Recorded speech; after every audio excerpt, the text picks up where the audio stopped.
ಅತಿಥಿ ಉಪನ್ಯಾಸಕರಿಂದ ಹುದ್ದೆ ಕಾಯಂಗೊಳಿಸಲು ಸರ್ಕಾರಕ್ಕೆ ಆಗ್ರಹ.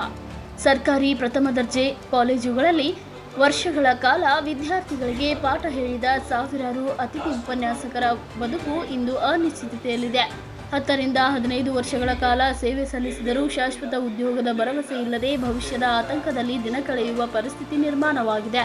ಈ ಹಿನ್ನೆಲೆಯಲ್ಲಿ ಕರ್ನಾಟಕ ಸರ್ಕಾರ ಪ್ರಥಮ ದರ್ಜೆ ಅತಿಥಿ ಉಪನ್ಯಾಸಕರ ಕಲ್ಯಾಣ ಮಂಡಳಿಯ ಕಾರ್ಯಕಾರಿಣಿ ಸಭೆ ಇಂದು ಹುಬ್ಬಳ್ಳಿಯಲ್ಲಿ ನಡೆಯಿತು. ರಾಜ್ಯದ ವಿವಿಧ ಜಿಲ್ಲೆಗಳ ಮುಖಂಡರು ಸಭೆಯಲ್ಲಿ ಭಾಗವಹಿಸಿ ಹೊಸ ನೇಮಕಾತಿ ಮಾಡುವ ಬದಲು ಈಗಾಗಲೇ ಹಲವು ವರ್ಷಗಳಿಂದ ಸೇವೆ ಸಲ್ಲಿಸುತ್ತಿರುವ ಅತಿಥಿ ಉಪನ್ಯಾಸಕರಿಗೆ ಸೇವಾ ಭದ್ರತೆ ನೀಡಿ ಖಾಯಂಗೊಳಿಸಬೇಕು ಎಂದು ಸರ್ಕಾರಕ್ಕೆ ಆಗ್ರಹಿಸಿದರು. ವರ್ಷಗಳಿಂದ ಪಾದಯಾತ್ರೆ, ಧರಣಿ, ಪ್ರತಿಭಟನೆ ನಡೆಸಿದರೂ ಸರ್ಕಾರದಿಂದ ಸ್ಪಷ್ಟ ನಿರ್ಧಾರವಾಗಿಲ್ಲ ಎಂದು ಬೇಸರ ವ್ಯಕ್ತಪಡಿಸಿದ ಮುಖಂಡರು ತಮ್ಮ ಬದುಕು ಮತ್ತು ಸಾವಿರಾರು ಕುಟುಂಬಗಳ ಭವಿಷ್ಯಕ್ಕಾಗಿ ಇನ್ನು ಕಾನೂನು ಹೋರಾಟದ ಮೊರೆ ಹೋಗುವುದಾಗಿ ಘೋಷಿಸಿದರು.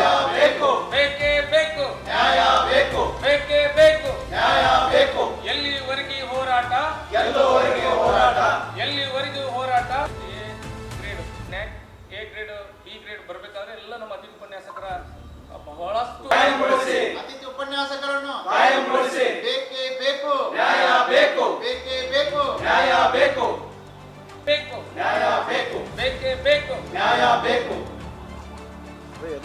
ಸೇವಾ ಈ ರೀತಿ ಮೇಲೆ ಅವ್ರನ್ನ ಒಂದೊಂದು ಅಂತ ಕೊಡೋದನ್ನು ನಿಲ್ಲಿಸ್ಬಿಟ್ಟು ಅವ್ರನ್ನ ಮನೆಗಡೆ ಕಳಿಸುವಂತ ಒಂದು ಹಾಗಾಗಿ ಒಂದು ಈ ಹೋರಾಟ ಆಯಿತು, ತರಗತಿ ಬಹಿಷ್ಕಾರ ಮಾಡಿ ಹೋರಾಟ ಆಯಿತು.